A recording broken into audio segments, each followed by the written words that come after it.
할렐루야.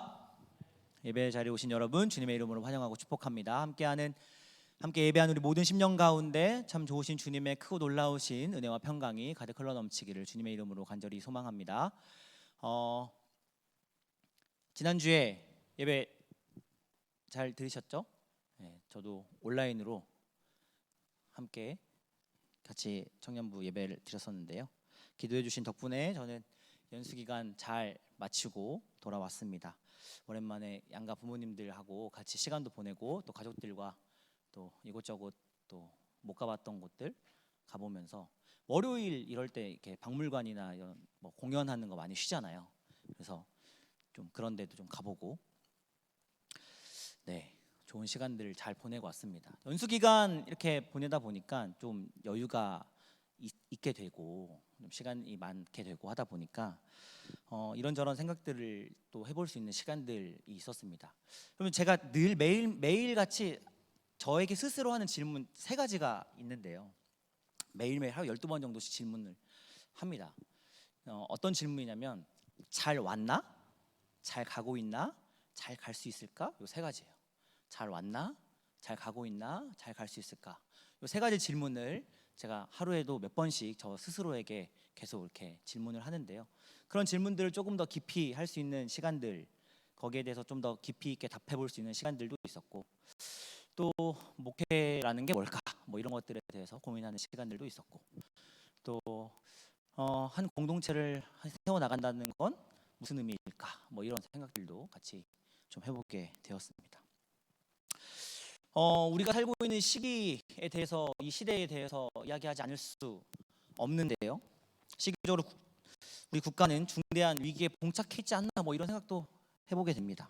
영원히 움켜쥘 수 없는 한 줌의 권력을 휘두르면서 세상을 아수라장으로 만드는 정치인들과 또 도무지 겸손이라는 단어를 이해하지 못한 이들을 보면서 괴로운 시간들을 우리가 함께 보내고 있지 않나 싶습니다.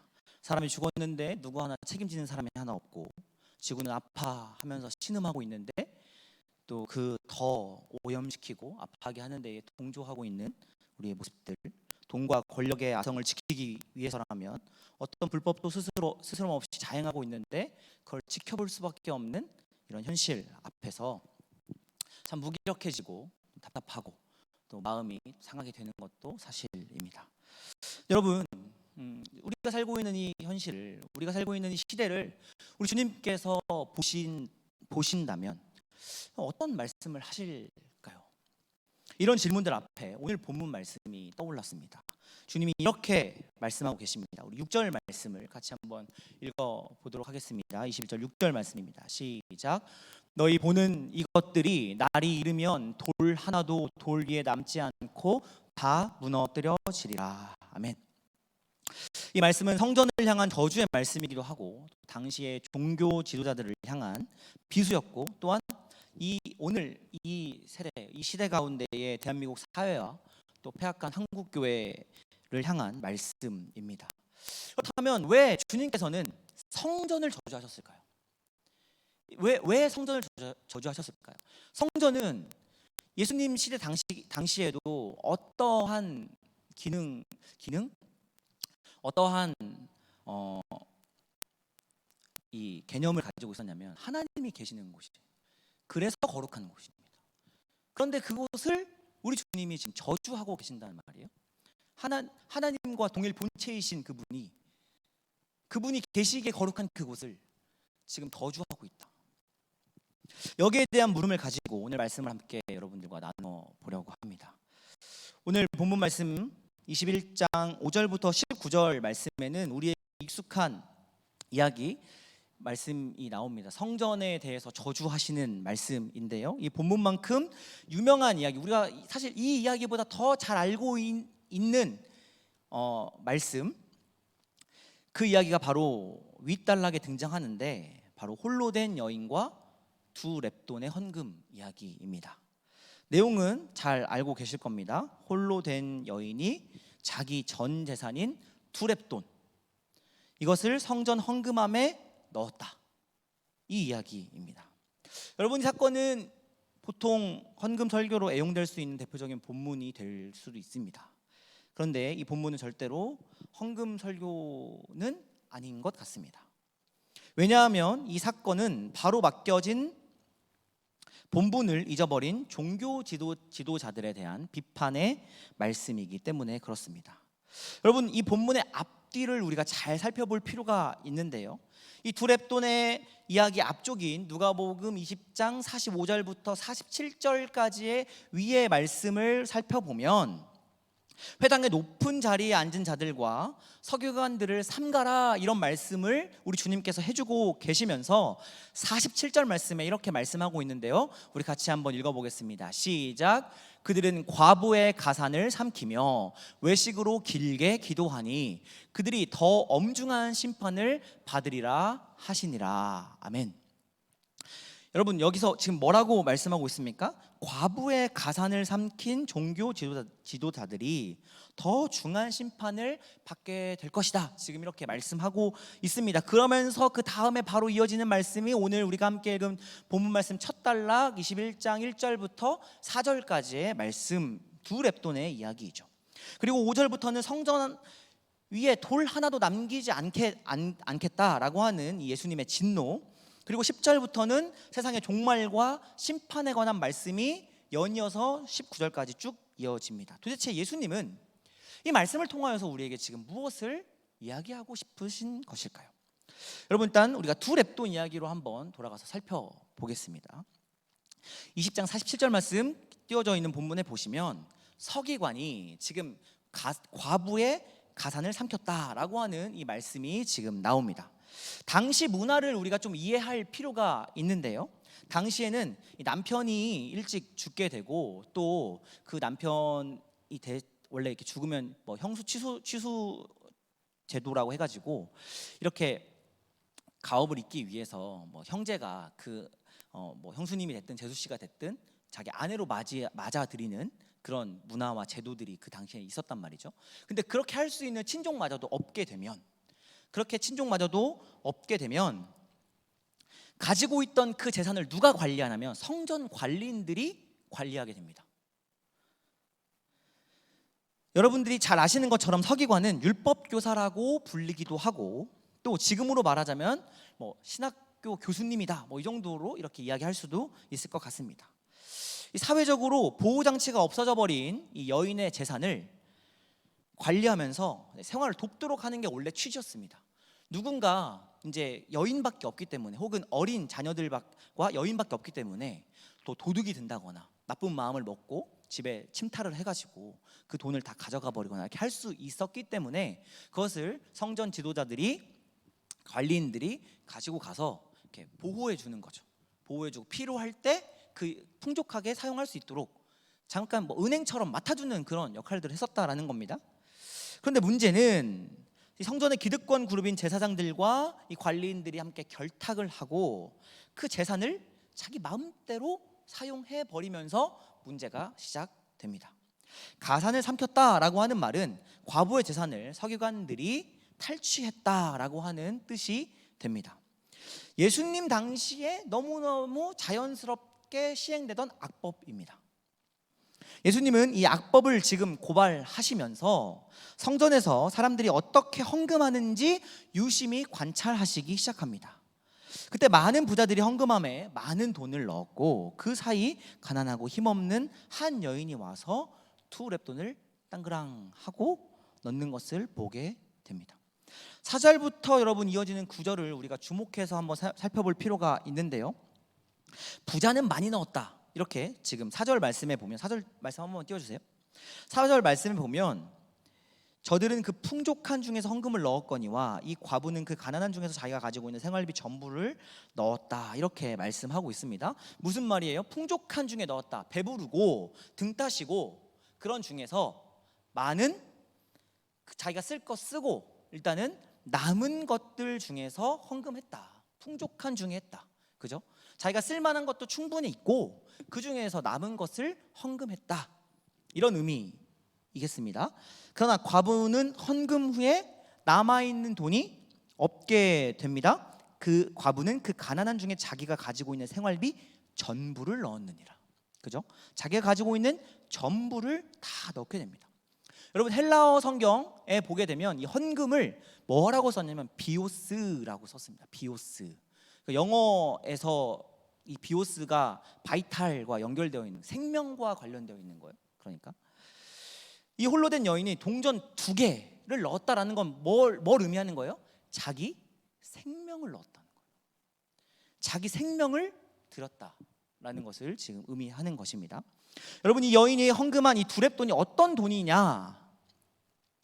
이 렙돈은 이 당시의 화폐 단위 중에서 가장 작은 단위였습니다. 한 렙돈에 한 1,000원 정도 됩니다. 그러니까 2렙돈 하면 얼마예요? 2,000원 정도 되는 겁니다. 당시에 2렙돈으로 살 수 있는 게 뭐였냐면 비둘기 한 마리였습니다. 그래서 이 여인은 이 2렙돈을 헌금하게 되었는데요, 헌금의 최소 단위가 2렙돈입니다. 왜 그럴까요? 2렙돈 가지고 뭐 살 수 있다고요? 비둘기 한 마리 살 수 있다고요. 가장 가난한 사람이 제물로 레위기에 보면은 드리게 되어 있는 게 뭐예요? 비둘기죠. 근데 그것을 어디서 잡아올 수도 없고, 그러다 보니까 성전 근처에서 뭐 소 팔고 양 팔고 비둘기 팔고 하는 성전의 상인들이 막 이게 되었던 거죠. 근데 그것을 비둘기 대신에 비둘기 값인 2렙돈으로 드렸다라고 하는 것입니다. 2렙돈을 여러분 자발적으로 감사가 우러나서 하나님께서 주신 그 은혜와 하나님께서 지켜주시고 함께해 주시고 또 베풀어 주셨던 크고 놀라우신 그 은혜가 너무 감사해서 그 감격 가운데 만약에 이 여인이 2렙돈을 넣었다라고 한다면 어떻게 보면 좋은 헌금의 모범이 될 수도 있을 겁니다. 그래서 이것이 헌금 본문으로 사용될 수도 있었겠죠. 그런데 여러분, 이 2렙돈을 어쩔 수 없이 넣었다라고 한다면, 2렙돈을 자기 생명인데 오늘 이게 없으면 나는 굶어 죽는데 넣을 수밖에 없어서 넣었다라고 한다면 이 메시지의 의미가 달라진 거죠. 실제로 당시 성전법에 따르면 한 렙돈은 헌금할 수 없도록 아까 말씀드렸던 것처럼 원천 봉쇄되었는데, 그 이유는 뭐예요? 2렙돈이 한 마리의 비둘기 값이기 때문에 이것이 최저 마지노선이었다는 거예요. 헌금의 최저 마지노선. 그래서 아무리 가난해도 비둘기 한 마리나 아니면 그것에 해당되는 한 마리 값을 헌금해야 되는데, 그래서 2렙돈을 드렸다. 성전법의 근거에서 이 본문을 우리가 읽어보고 해석하면 이 여인의 형편이 어떠한가라고 하는 것에 대해서 우리가 좀 더 분명하게 이야기할 수 있게 됩니다. 이 여인은 지금 남편을 잃고 홀로 된 여인입니다. 홀로 된 여인이기에 그녀의 재산은 지금 누구에게 뺏겨져 있는 상태예요? 성전 관리인에게 뺏겨진 상태입니다. 게다가 가지고 있던 2렙돈도 어쩔 수 없이 해야 돼서 하게 된 헌금이라는 말이 됩니다. 이것을 왜 어쩔 수 없이 헌금할 수밖에 없었는가라고 보는가라고 하는 것에 대한 근거가 한 가지가 더 있는데, 4절 말씀에 보면 예수님이 이 여인이 헌금하는 것을 보고 생활비 전부를 넣었다 이렇게 설명하는 대목이 나옵니다. 여기서 넣었다라는 헬라어엔 우리가 보통 말하는 자발적인 헌신이나 봉사 혹은 귀하게 바친다라는 의미가 전혀 없습니다. 그저 물건을 던졌다 이런 뜻입니다. 헬라어 원어로 보면 넣었다라는 것은 던졌다. 우리 헌금 드릴 때 어떻게 해요? 던지진 않죠. 최소한 에따시 이러면서 이렇게 던지지 않잖아요. 그렇죠? 근데 지금 던졌다라고 표현하고 있는 거예요. 예수님이 보시고 그렇게 표현하고 있는 거예요. 여러분, 그러니 본문을 우리가 잘 살펴보면 예수님도 이 여인의 행동을 칭찬하고 있지는 않습니다. 이런 헌금이 아름답고 복되다, 이게 진짜 헌금이다 라는 칭찬은 어느 곳에서도 등장하지 않습니다. 그저 예수님은 3절에 이 여인이 헌금한 돈이 다른 모든 사람이 헌금한 것보다 더 많다 이렇게만 언급하고 계신 것이죠. 여러분, 이것과 동일한 본문이 마가복음 12장 41절과 44절에 똑같이 등장합니다. 앞뒤의 문맥 맥락도 동일합니다. 그런데 여기서 더 기가 막힌 것이 있습니다. 누가복음 21장 4절 말씀에서 예수님은 이 두 렙돈을 가리켜서 홀로 된 여인의 생활비 전부 이렇게 언급하고 계십니다. 이 말은 하루 벌어서 하루 먹고 사는 이 여인의 하루 품삯이다. 남자는 그래도 하루 일하면 한 데나리온이라도 버는데 여성은 두 렙돈이 하루 열심히 일해도 벌 수 있는 어떤 뭐라고 해야 되죠? 최저임금이었다라는 거죠. 불쌍한 여인이 하루 종일 온전히 일해서 번 그 모든 돈을 지금 성전에 헌금으로 내야만 했습니다. 왜요? 성전 법이 그랬다는 거예요. 그리고 서기관과 제사장들은 매일같이 그렇게 헌금하도록 강요하였고 이야기하였고 설교하였다. 그렇기 때문에 그랬다라는 것이죠. 근데 왜 계속 헌금을 하도록 설교하였을까? 이유는 간단합니다. 지금 예수님과 이 여인이 있는 예루살렘 성전은 헤롯 대왕이 46년간 백성들의 고열을 뽑아가지고 세운 성전이었습니다. 근데 이 건축 자금을 어떻게든지 간에 지금 충당해야 됐기 때문에 이런 성전법을 만들게 되었고, 이 법에 따르지 않으면 지옥에 간다 이렇게 설교를 했습니다.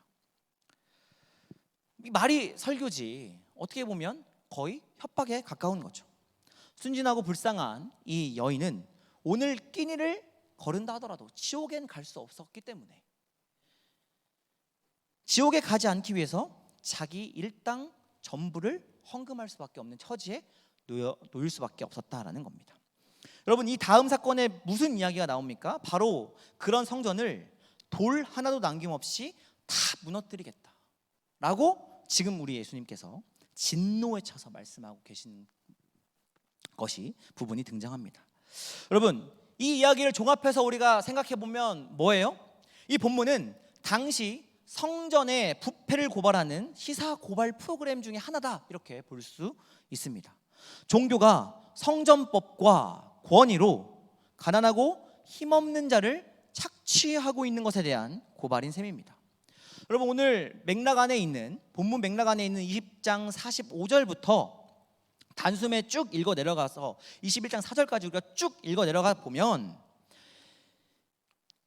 이 복음서 기자의 비통한 마음을 우리가 읽을 수 있습니다. 그것을 한 줄로 요약하자면 이렇습니다. 힘없는 여인 동전 2개가 성전을 무너지게 한다라는 겁니다.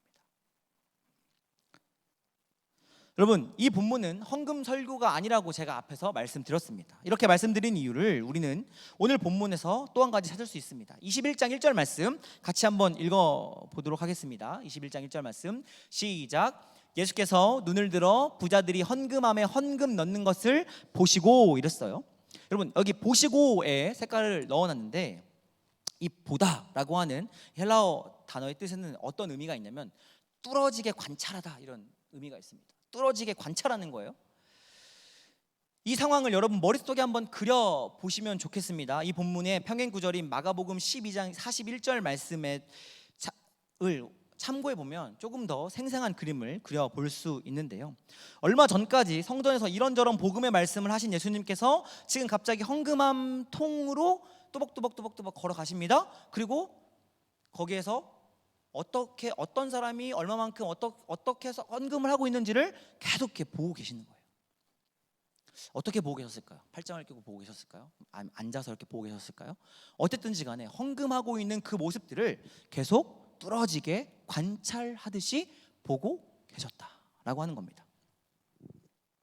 왜 이런 행동을 하셨을까? 여러분, 예수님이 갑자기 돈에 집착이 생겼을까요? 갑자기 필요한 돈이 있었을까요? 혹시 헌금하다가 떨어지는 돈이 있으면 얼른 주워가야지 뭐 이런 것 때문에 지켜보고 계셨을까요? 아니면 헌금을 신앙의 척도라고 생각하셨기 때문에 지켜보고 계셨을 거예요. 절대 그런 것이 아닐 겁니다. 만유의 주인 되시는 주님께서 천지 만물을 창조하신 하나님의 본체이신 예수 그리스도께서 돈에 관심이 있거나 돈이 필요해서 그런 괴상한 행동을 보여주신 것이 아니라 하는 것입니다. 헌금하는 만큼 복을 주겠다라고 하는 이런 말씀을 하시기 위해서 하셨던 것도 아닙니다. 이런 낯선 행동에는 이유가 있습니다. 우리는 이런 류의 낯선 행동을 구약의 예언자들을 통해서 자주 보게 됩니다. 여러분, 이사야는 3년 동안 벌거벗고 다녔습니다. 예레미야는 돈 주고 구입한 새 그릇을 다른 사람이 보는 앞에서 다 와장창창 깨트려 버렸습니다. 호세아는 음란한 여인 고멜과 결혼하였습니다. 그리고 에스겔은 갑자기 칼을 들어서 자기 머리카락과 머리털을 다 깎아버리고 390일 동안은 왼편으로만 누워있고 그 다음에 40일 동안은 오른편으로만 누워있는 기이하고 괴이한 행동을 했습니다. 여러분, 이것을 예언자의 상징적 행위라고 이렇게 이야기합니다.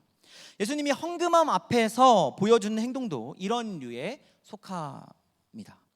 이런 낯선 행위에는 이유가 있습니다. 헌금을 얼마나 하는지 관찰하는데 그 목적이 있는 것이 아닙니다. 예수님께서 헌금함을 뚫어지게 쳐다보셨던 그 진짜 목적은 성전이 해야 할 기능, 제사장이 해야 할 기능, 서기관들이 해야 할 기능, 그것을 바르게 수행하고 있는지를 지금 바라보고 계신 겁니다.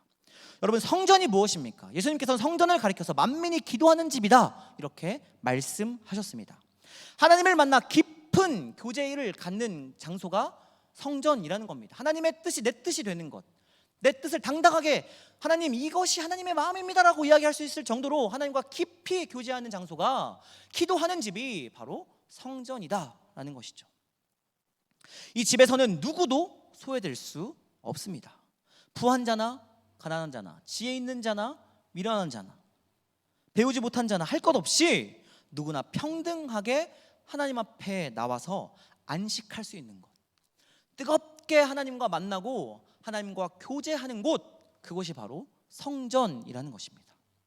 성전 안에 들어온 사람은 그 사람이 누구이든지 간에 하나님의 따뜻한 품을 누릴 수 있고, 또 우는 자의 눈물이 닦여지는 곳이고, 또 병든 자에게는 건강의 희망을 줄 수 있는 곳이고, 배고프고 가난한 자를 착취하는 곳이 아니라 배고프고 가난한 자들이 와서 배불리 먹고 돌아가는 곳이 바로 성전이라는 것입니다. 죽음에 직면한 자가 영생의 소망을 만들어내는 곳, 그곳이 바로 성전이라는 것이죠. 그런데 예수님이 들어가신 그 예루살렘 성전은 본래의 기능을 다 상실해 버렸습니다. 오직 한 가지, 어떻게든지 그 돈을 회수하기 위해서 46년 동안 그 혈세로 뽑아먹은 그 돈을 회수하기 위해서, 서기관과 제사장의 배를 불리기 위해서 권력과 기득권을 유지하는 데만 집중했었다라는 것이죠.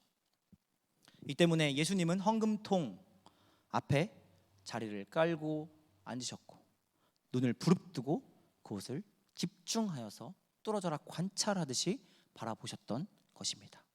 그리고 그곳을 나오면서 제자들에게 이렇게 일갈하십니다. 21장 6절 말씀을 우리 다시 한번 읽겠습니다. 21장 6절 시작. 너희 보는 이것들이 날이 이르면 돌 하나도 돌 위에 남지 않고 다 무너뜨려지리라. 아멘. 여러분, 참으로 무서운 말씀입니다. 그러나 여러분, 지금 분명하게 우리가 짚고 넘어가야 될 부분이 하나 있습니다. 예수님은 지금 성전이 필요 없다라고 말씀하시는 것이 아닙니다. 하나님의 집이 그 기능을 하지 못하게 되었을 때 그것을 무너뜨리겠다라고 하는 말씀입니다. 가난한 자, 배우지 못한 자, 집 없는 자, 힘 없는 자, 어린아이와 노인, 홀로 된 여인, 사회적 소외 계층을 품지 않고 업신여기는 교회는 더 이상 교회가 아니다라는 겁니다. 그런 교회는 무너져야 한다라는 겁니다. 사랑하는 여러분, 이 말씀은 2000년 전 예수님 시대의 이야기만이 아닙니다. 대통령이 필요 없다는 것이 아니라 대통령의 기능을 상실한 자를 향한 심판이고, 교회가 필요 없다는 것이 아니라 교회의 기능을 회파하고 있는 교회 지도자들을 향한 심판의 말씀입니다. 그리스도인답지 않은 사람들, 그리스도인답게 살지 않는 사람들을 향한 심판의 말씀입니다. 여러분, 그런 자들은 그리스도인의 이름을 가지고 있지만 실은 모두 예수의 이름을 팔아먹고 사는 예수업자입니다. 우리 현실 안에서 이 말이 공감된다는 사실이 참 서글프고 마음이 아픕니다. 그러나 여러분, 예수업자의 종말은 분명합니다. 우리 주님께서는 다시 한번 단호하게 말씀하고 계십니다. 돌 위에 돌 하나도 남김없이 무너져 내리리라. 이것은 주님의 말씀입니다. 그렇게 반드시 우리 주님께서는 그렇게 하실 것입니다. 여러분, 우리는 어떻습니까?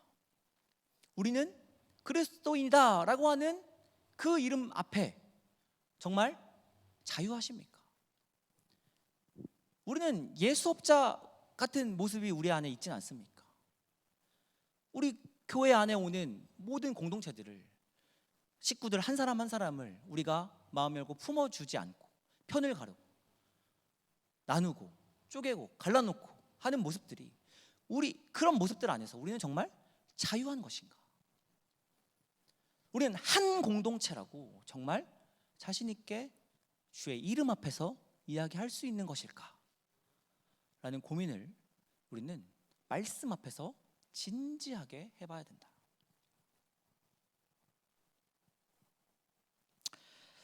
오늘 말씀을 돌아보면서 그러나 여러분, 한 가지 짧게 생각하고 마무리하겠습니다. 홀로 된 여인의 두 렙돈이 성전을 무너뜨릴 수 있다라고 하는 것을 우리가 말씀을 통하여서 또 분명하게 보았습니다. 그러나 여러분, 이 말을 우리가 거꾸로 한번 생각해 보시죠. 보잘것없는 작은 두 렙돈이 무너져가는 성전을 다시 살릴 수 있다. 여러분, 두 렙돈은 아주 작은 돈입니다. 아주 작은 화폐 단위입니다. 2,000원 정도. 그러나 여러분, 이 작은 두 렙돈이 교회가 교회된 모습을 만들어낼 수 있다라는 것입니다. 두 렙돈이 무엇입니까, 여러분? 큰 것은 아니지만 여러분, 이것은 그러나 아까 두 렙돈이 뭐라고 이야기했죠? 그 여인이 하루 열심히 일하여서 충실하게 자기에게 주어진 그 일상을 보내어서 얻게 된 돈, 그것이 두 렙돈이다, 이렇게 말씀드렸습니다. 그러면 이 두 렙돈은 무엇을 의미한다는 거예요? 우리에게 맡겨진 작은 일상, 이것을 충실히 우리가 일구어낼 때 그것의 열매가 바로 두 렙돈이라 하는 것이죠. 주어진 자리에서 모든 것 이상으로 하나님을 두려워하고 모든 것 이상으로 하나님을 사랑하며 모든 것 이상으로 하나님을 신뢰하며 살아가는 그 일상의 결과물이 두 렙돈이라면, 여러분, 저와 여러분의 그 일상, 어떻게 보면 그 두 렙돈 아무것도 아닌 것 같지만, 그냥 우리에게 주어진 매일매일 하루인 것처럼 그렇게 여겨질 수 있지만, 이 두 렙돈이 내 옆에 이웃과 동료를 위하여 사용할 때 이 두 렙돈이야말로 바로 무너져가는 공동체를 다시 세울 수 있는 기반이요, 튼실한 기둥이 될 수 있다라고 하는 것입니다. 여러분, 그러면 이 두 렙돈은 성전을 무너뜨리는 저주의 화약고가 아니라 무너져가는 국가와 교회, 그리고 이 세상에 분명한 치료제가 된다라고 하는 사실입니다. 어떻게 보면 인류 역사상 가장 위태로운 시대일지 모르는 시기에 서로 인연을 맺은 사랑하는 여러분, 우리에겐 이미 두 렙돈이 주어져 있습니다. 두 렙돈으로 불릴 만한 작지만 위대한 일상이 우리에게 주어져 있습니다. 예수를 믿는다는 말은 여러분, 끝까지 바른 길 가는 것을 멈추지 않는 결단입니다. 그것이 예수를 믿는다는 겁니다. 우리가 예수를 믿는다는 건, 다시요, 끝까지 바른 길 가는 것을 멈추지 않겠다라고 하는 결단이라는 것입니다. 이제 본격적으로 하반기가 시작되었죠. 우리 대학생들은 또 이제 내일부터 개강하게 되고, 또 날씨도 아침 저녁으로는 찬바람이 이제 불기 시작하였고요. 이제 어떻게 보면 한 해를 어떻게 하면 우리가 잘 마무리하면서 보내게 될까 하는 것에 대한 고민들이 깊어지는 시간들이 이 시간들이지 않을까 하는 생각을 해보게 됩니다. 여러분, 이 말씀은 1차적으로 저에게 주신 하나님의 말씀입니다. 그러나 또 우리가 또 한 가지 고민해 봐야 될 것은 이 말씀 앞에서 우리는 정말 예수 업자가 아니라 그리스도인으로 살아가고 있는가? 우리는 정말 한 공동체를 건강하게 잘 세워나가고 있는가? 우리의 시선은 주님의 시선과 일치하고 있는가? 고민해 보면 좋겠습니다. 우리에게 그런 하반기가 되면 좋겠습니다. 작은 일상을 귀히 여기며 예수 업자가 아닌 그리스도인으로 살아가는 저와 여러분 될 수 있기를 주님의 이름으로 간절히 축원합니다. 우리 함께 이 시간에 찬양하며 나아가겠습니다. 충만이라는 찬양 할 텐데요. 예수로 충만하다. 예수 그분이면 충분하다. 이런 고백의 찬양입니다. 우리 같이 가사를 생각하면서 또 찬양의 자리로